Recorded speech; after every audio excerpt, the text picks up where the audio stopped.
અમારા એડિટર રોનકભાઈ જોડાયેલા છે। જીલન સુનાવણી પૂરી થઈ ચૂકી છે।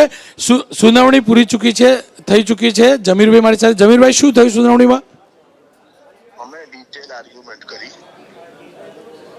અને હેલો જી અમે ડિટેલ આર્ગ્યુમેન્ટ કરી અને અમે કહ્યું કે કોડ ઓફ ક્રિમિનલ પ્રોસિજરની કલમ 164 મુજબ જજ સાહેબ રૂબરૂ સાક્ષીનું નિવેદન લેવામાં આવે છે।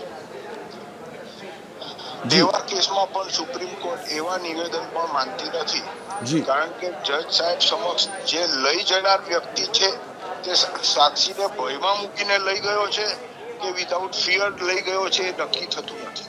જી ઇન ધીસ કેસ ચાર જે ઠેકેદારો કલેક્ટર સાહેબ સમક્ષ હાજર રહીને સિગ્નેચર પોતાની નથી એવી વાત કરે છે। એને કોણ લઈ ગયું અને કોણ લાવ્યું એ અત્યારે નક્કી થાય નહીં, પહેલી વાત। અને બીજી વાત કે આ સ્ટેજ ઉપર અમે છે તે વિધાનસભા ઇલેક્શન્સની અમે એક્ઝામ્પલ આપી દીધી 2022માં। જમીરભાઈ એક મિનિટ યથાવત રાખજો। મારી ટીમને કહીશ કે હું જેમની સાથે વાત કરી રહ્યો છું એ જમીરભાઈ છે। જમીરભાઈ નિલેશભાઈના વકીલ છે। જી જમીરભાઈ।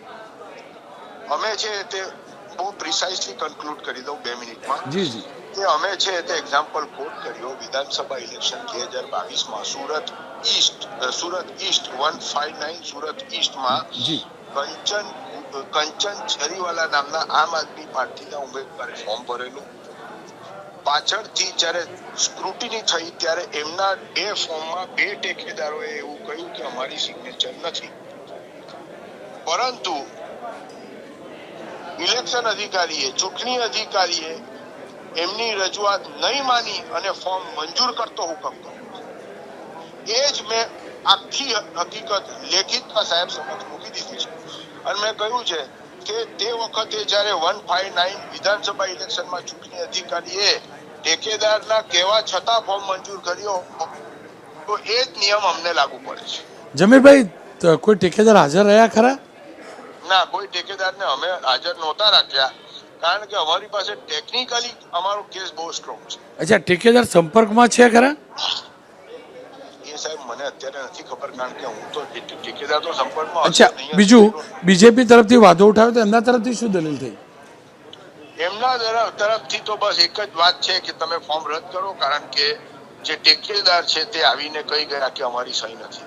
એટલે મેં કહ્યું કે સેક્શન 73 એવિડન્સ એક્ટ પ્રમાણે પ્રિસાઇડિંગ ઓફિસર પોતે જજ છે, એ પોતે હેન્ડરાઇટિંગ એક્સપર્ટ છે। એમણે જે ફોર્મમાં સહી છે તે અને આ જે એમણે એફિડેવિટ રજૂ કરી કે અમારી સહી નથી, એ 2 સહી સાથે રાખીને સરખામણી કરી ખબર પડી જશે કે એમાં ખરેખર સહી બોગસ છે કે કરી છે। અચ્છા, દલીલો પૂરી થઈ ચૂકી બંને તરફથી? બંને તરફથી આર્ગ્યુમેન્ટ પૂરા।